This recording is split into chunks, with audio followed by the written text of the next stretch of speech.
Our speaker today is a Harvard Kennedy School alumna who was inaugurated in 2006 as the 24th President of Liberia and is the first African female elected head of state. Her path to the presidency was met with resistance in many different, oftentimes terrifying forms. Between serving as the nation's finance minister in the late 1970s and being elected president, she narrowly escaped execution, was forced to flee into exile, was charged with treason, jailed twice, and averted plots of assassination. Yet, she never relinquished her pursuit of social justice and political reform for her country. Known as Ma Ellen, she is the focus of hope for her country and has pledged to bring the motherly sensitivity and emotion to the presidency needed to heal a country racked by so many years of violence and warfare. She also brings a toughness from being a professional in a male-dominated world. When asked by an American television anchor if being a woman would make her a soft leader, she responded, "Try me. You'll be shocked."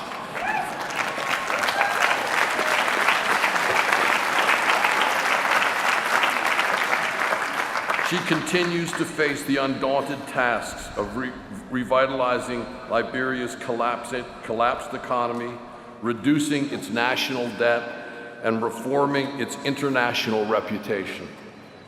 Her work, both nationally and internationally, has earned her a reputation as a strong leader, an advocate for economic prudence, and an enemy of corruption. In 2010, Newsweek listed her as one of the 10 best leaders in the world. It is my privilege to introduce her, Excellency Ellen Johnson Sirleaf, the President of the Republic of Liberia.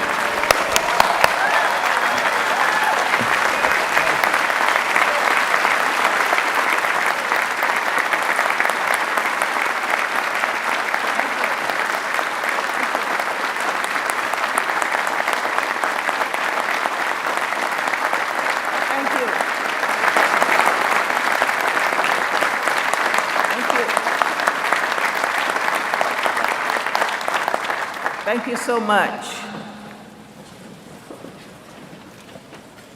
President Drew Hilpin Faust, President and members of the Harvard Board of Overseers, members of Harvard Corporation, faculty, staff, students, fellow honorands, fellow alumni, members of the graduating class of 2011,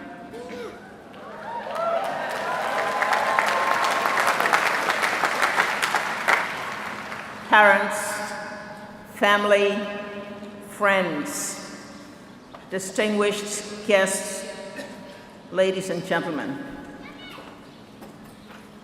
I'm honored not only to be the 360th commencement speaker at my alma mater, but to do so in the year Harvard University, as the oldest institution of learning in America, celebrates 375 years of preparing minds for service and leadership.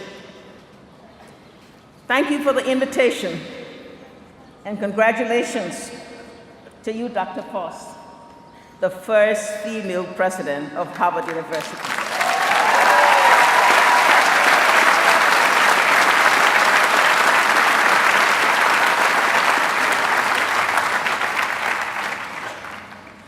It is a great pleasure to share in Harvard's distinguished and storied history. Harvard has produced presidents, prime ministers, a United Nations Secretary General, leaders in business, government, and the church. But more than anything, Harvard has produced the men and women on whose talents our society become functional. The leaders who remain learners, and the learners who become leaders in classic disciplines and religious dimension, in modern technologies and social processes. An event 4 decades ago put me on a path that has led me to where I am today. I participated as a junior official of Liberia's then Department of Treasury in a National Development Conference sponsored by our National Planning Council and a team of Harvard advisors working with Liberia. My remarks, which challenged the status quo, landed me in my first political trouble. The head of the Harvard team, recognizing in a closed society the potential danger I faced, facilitated the process that enabled me to become a Mason Fellow at the Kennedy School of Government.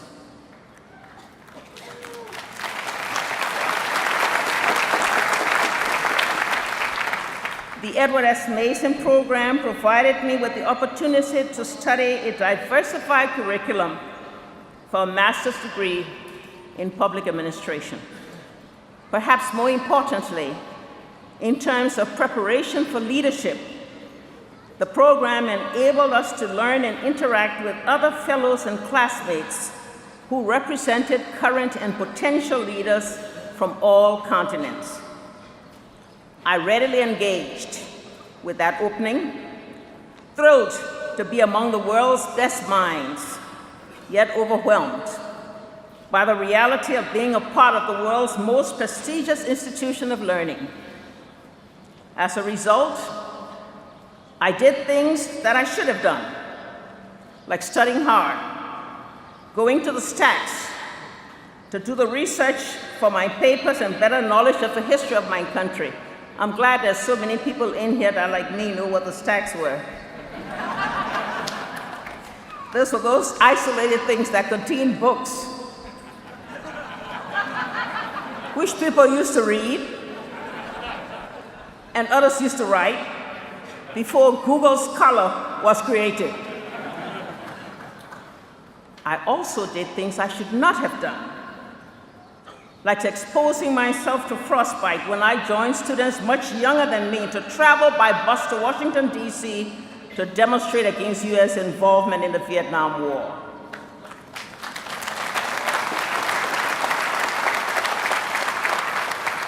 It is difficult to imagine arriving at all that I have achieved today without the starting opportunity to study at Harvard.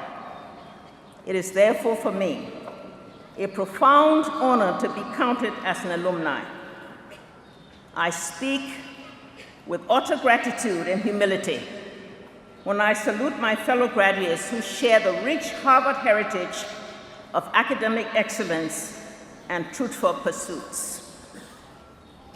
In preparation for this address, I was pleasantly surprised to learn how far back Liberia's connection to Harvard goes.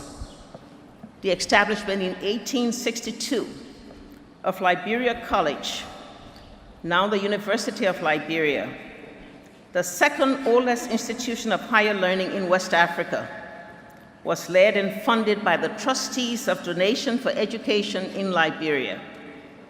Simon Greenleaf, the Harvard College law professor who drafted Liberia's Independence Constitution of 1847, was the founder and president of that institution, which is still in existence today. The first Liberian graduate of Harvard did so in 1920, and since then, there has been a steady trail of Liberians to Cambridge, over 30 to my count. Most of them returned home to pursue successful careers. Thank you, Harvard. Thank you, President Faust. And thank you to the many Mason Program professors, dead and alive, for the compliments you paid when my papers and interventions were top rate, and for the patience you showed when I struggled with quantitative analysis. The self-confidence, sometimes called arrogance, that comes from being a Harvard graduate can also lead one down a dangerous path. It did for me. 1 year after my return from Cambridge, I was at it again.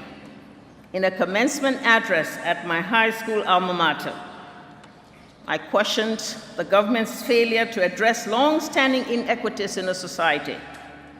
This forced me into exile and a staff position at the World Bank. Other similar events would follow in a life in and out of country, in and out of jail, in and out of professional service. There were times when I thought death was near, and times when the burden of standing tall by one's convictions seemed only to result in failure. But through it all, my experience sends a strong message that failure is just as important as success. You cannot appreciate success if you do not know failure.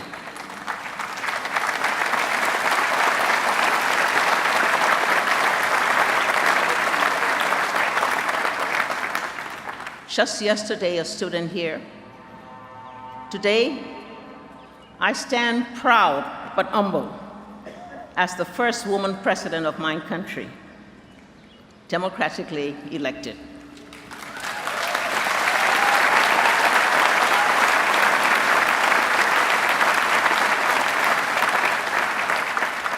This has allowed me to lead the protracted processes of national transformation, change needed to address a long-standing environment characterized by such awesome challenges as a collapsed economy, huge domestic and external debt arrears, dysfunctional institutions, ruined infrastructure and social capital, poor regional and international relationships, all completely degraded by the scourge of civil war. After election, I moved quickly in mobilizing our governance team, sought support from partners, and tackled the challenges. In 5 years, we formulated the laws and policies and strategies for growth and development. We removed the international sanctions on our primary exports, introduced and made public a cash-based budget, increased revenue by over 400%, and mobilized foreign direct investment worth 16 times the size of the economy when I assumed office.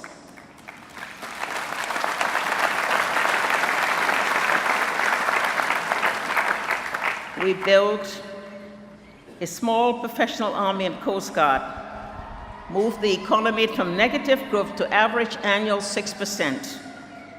We have virtually eliminated a $4.9 billion external debt, settled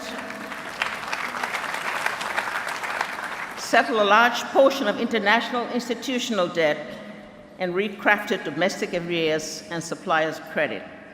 Moreover, we restored electricity and pipe-borne water lacking in our capital for 2 decades, reconstructed 2 modern universities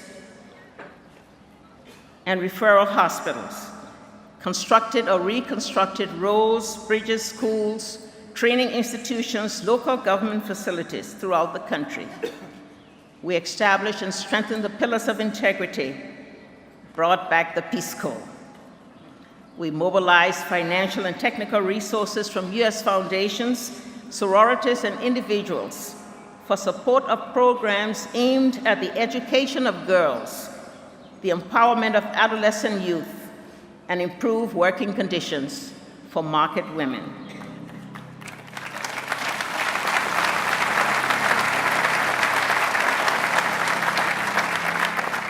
To build a nation requires unremitting tasks. Nevertheless, the challenges of sustained Liberian growth and development remain both awesome and performable. Our stability is eroded by thousands of returnees from U.S. prisons and regional refugee camps, the bulk of whom are lacking in technical skills. Our peace is threatened by furious neighborhood tensions where we live. 2 out of our 3 neighbors have either experienced or narrowly avoided civil war in the past year. And we patiently host refugees since not even a decade ago, it was they who hosted so many of us.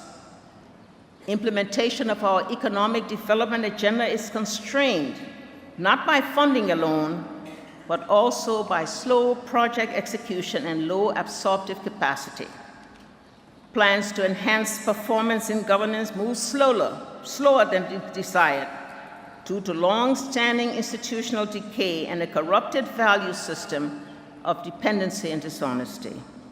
The development of infrastructure is hindered by the high capital cost of restoration, engendered by the lack of maintenance, and exacerbated by wanton destruction covering more than 2 decades of failure.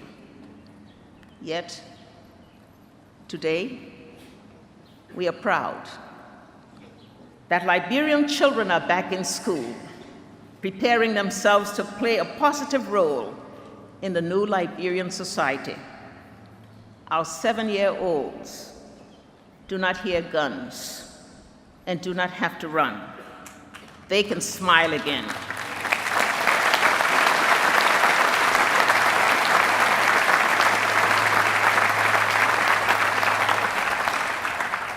With multivariate tasks and transformation in tow, we can say with confidence that we have moved our war-torn nation from turmoil to peace, from disaster to development, from dismay to hope.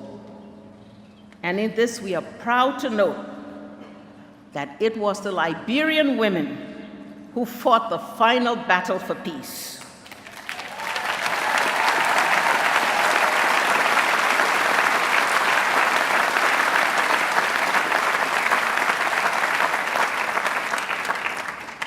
They came, their number and conviction, the only thing greater than their diversity, to demonstrate for the end to our civil war and to rededicate their ardent energies to the peaceful pursuit of progress.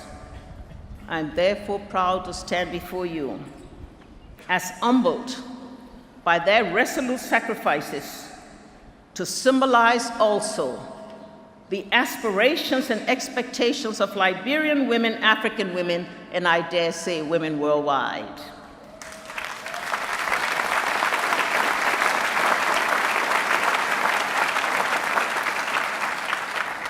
I stand before you today equally proud to be the first woman president of our African continent, a continent that has embraced the process of change and transformation.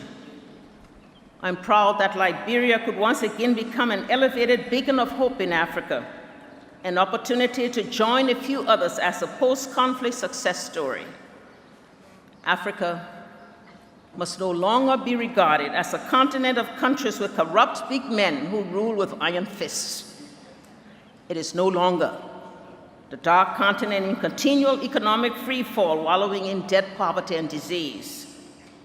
When he addressed the Ghanaian Parliament in 2009, President Barack Obama reminded the people of Africa that it would no longer be the great men of the past who would transform the continent. The future of all our countries is in the hands of you young people. People like you, he said, brimming with talent and energy and hope, who can claim the future that so many in previous generations never realized. All tensions being subdued in Africa today, a realizable future can be reclaimed by solid tenets of accountability. At the beginning of this year, 17 elections were scheduled across our continent. In 1989, there were 3 democracies in sub-Saharan Africa.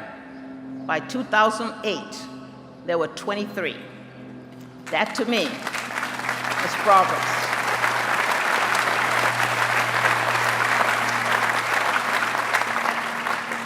In the electoral process itself, there is significant improvement from the days when violent overthrows were the default means of transition. A clear recent example stands out in West Africa. Although they did not get as much focus as post-election violence in Côte d'Ivoire, Niger and Guinea proved exemplary when the military oversaw democratic elections, turned power over to the civilian government, and returned to the barracks.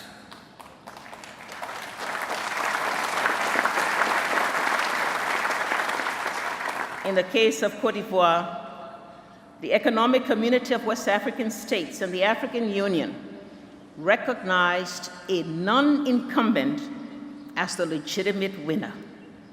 In previous instances, African states would stubbornly back the incumbent in different parties in conflict.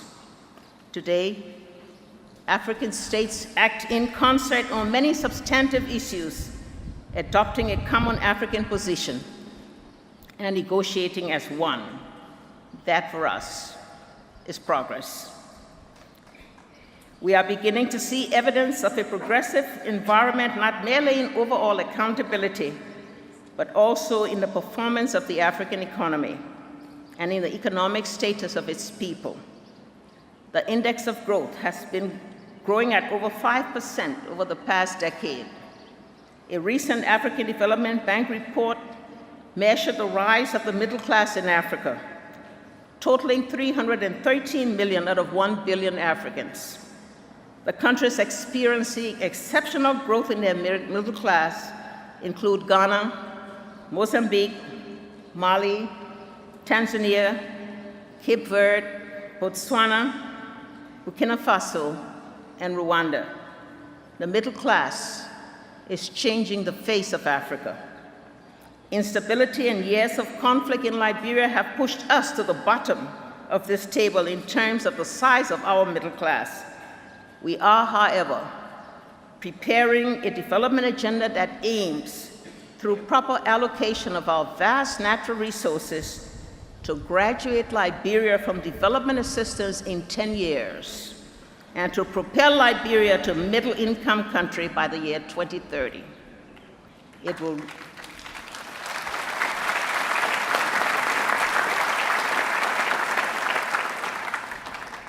The future of Liberia and Africa must remain intimately linked if sustainable progress is ever to be realized and replicated. Meanwhile, I see optimistic signs of a continent on the upsurge, food and agriculture based, producing, manufacturing, trading, and cooperating more fully. I see an uncompromising emphasis on words like accountability, transparency, and reform as elements that must adjudicate closed-door decisions concerning African governments which seek re-election. And I see the emergence of youthful and truthful leaders ever talented, ever tackling, ever learning the pathways ahead to progress and development, especially for the disadvantaged. I'm excited about Africa's future, and most so about Liberia's future. In a few months, the Liberian people will have the opportunity to select their political leadership. This means that Liberia will know a second peaceful democratic transition in 6 years. This in a country that was riven by political rivalries, tribalism, and civil war for 2 decades. It is nonetheless with cautious optimism that we approach this event and the future. Anxieties remain because we know that as impressive as Liberia's rebirth has been, our achievements remain fragile and reversible. Anxieties and misgiving aside, I feel utterly confident that in a decade-long career in public service, I may have learned many valuable lessons which I can share with you today.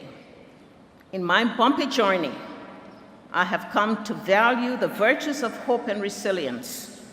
As an actor in Liberia's history, As it unfolded over the last 40 years, I have seen these characteristics come full circle.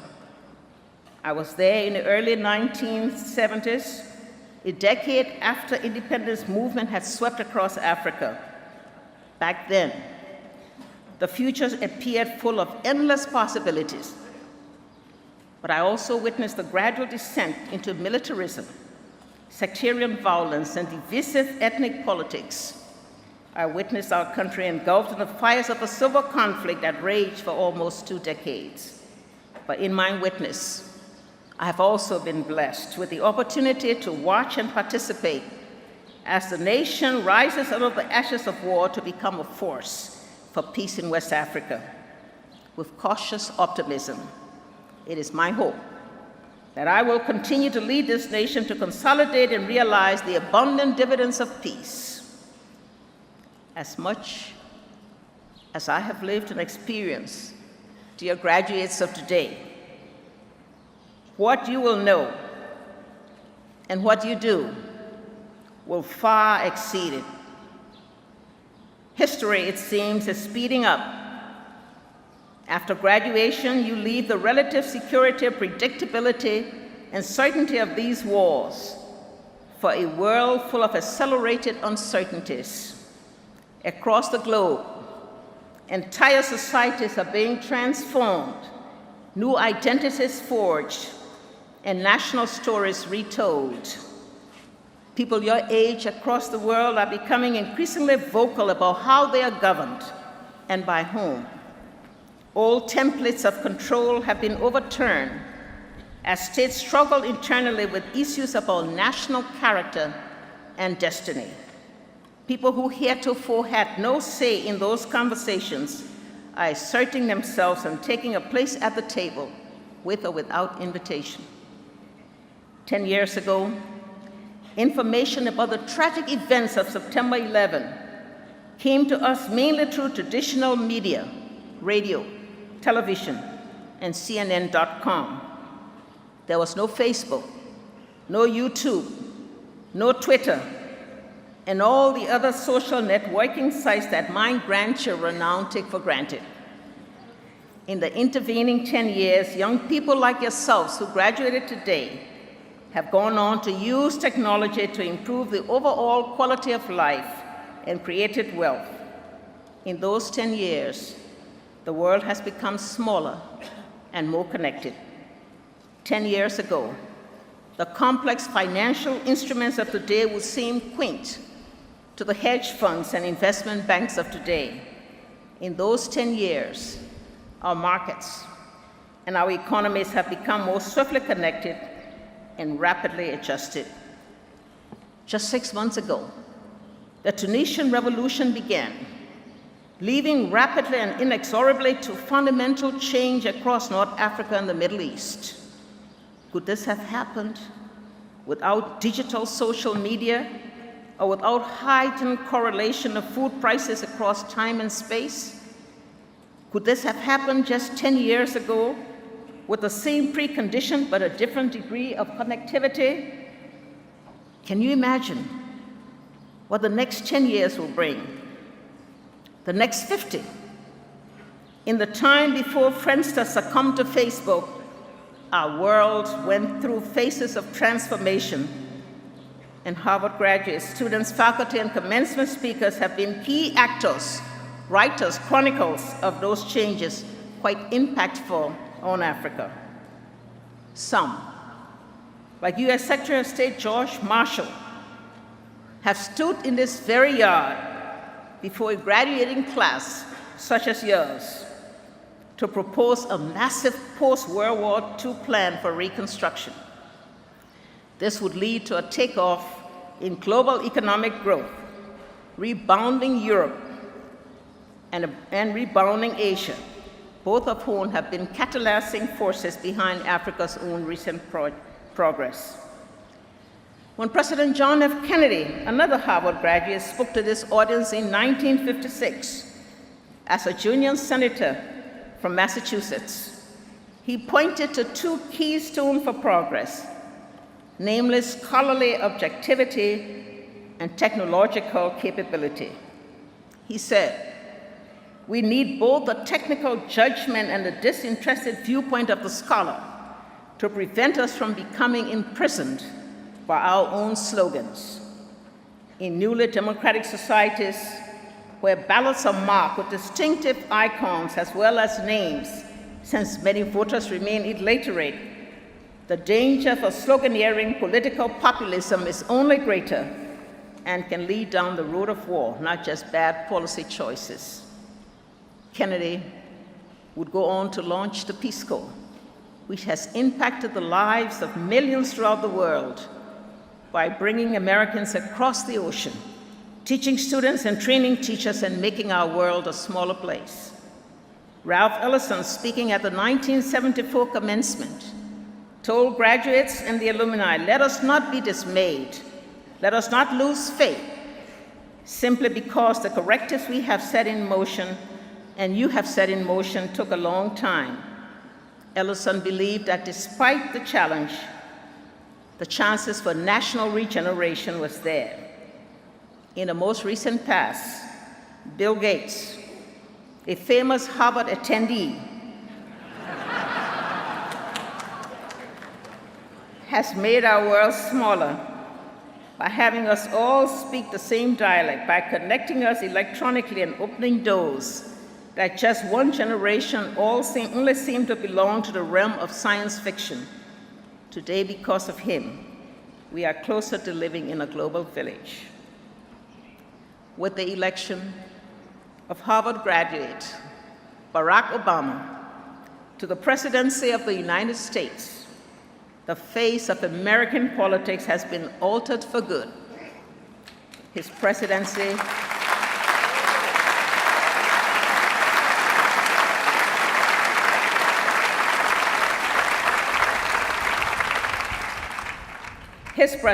brings America another step closer to the fulfillment of the dream of Dr. Martin Luther King of an America where a person's worth, true worth, would be measured by the content of character and not the color of skin. In the sea change that this election represents, let me remind you, America, that Liberia has beat you on one score. We elected our first female president perhaps 11 years before the United States will do so.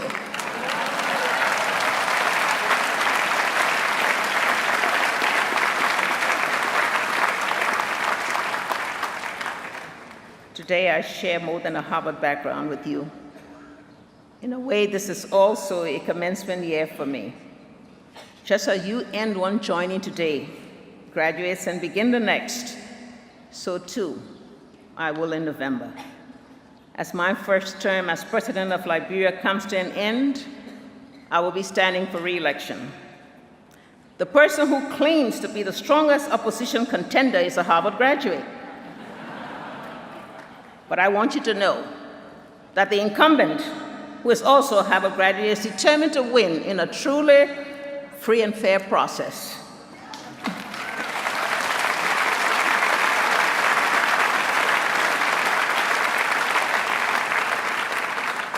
The relationship between Harvard and Liberia is thus secured and in good hands. I urge you, Harvard graduates, class of 2011, to be fearless about the future. Just because something has not been done as yet doesn't mean it cannot be done. I was never deterred from running for president just because there had never been any other female elected as a head of state in Africa. Simply because political leadership in Liberia has always been a boys' club, it didn't mean it was right. And so I remain undeterred. Today, an unprecedented number of women hold leader positions in our country and throughout Africa, and the numbers increase annually. As you approach your future, there will be ample opportunity to become jaded and cynical, but I urge you to resist cynicism. The world is still a beautiful place, and change is possible. As I have noted here today, my path to the presidency was never straightforward or guaranteed. With prison, death traps, and exile, there was many opportunities to quit, to forget about the dream, yet we all persisted. I have always maintained the conviction that my country and people are so much better than our recent history indicates. I have come to appreciate its difficult moments, but I believe I'm a better leader, a better person, with a richer appreciation for the present because of my resilient past. For graduates of 2011, the size of your dreams must always exceed your current capacity to achieve them. If your dreams do not scare you, they are not big enough. If you start off with a small dream, you may not have much left when it is fulfilled, because along the way, life will task your dreams and make demands on you. I am, however, bullish about the future of our world because of everyone in this yard, because of those who have graduated today. Fearlessness for the future, youthfulness of the heart, toughness for the distractions, creativeness for the complexities. These remain the indispensable ingredients of national and global transformation. Add to that envelope the elements of hope, robust hope and resilience, and there's no telling what can be accomplished. Go forth, graduates of 2011, with the wind behind you, and embrace a future that awaits you.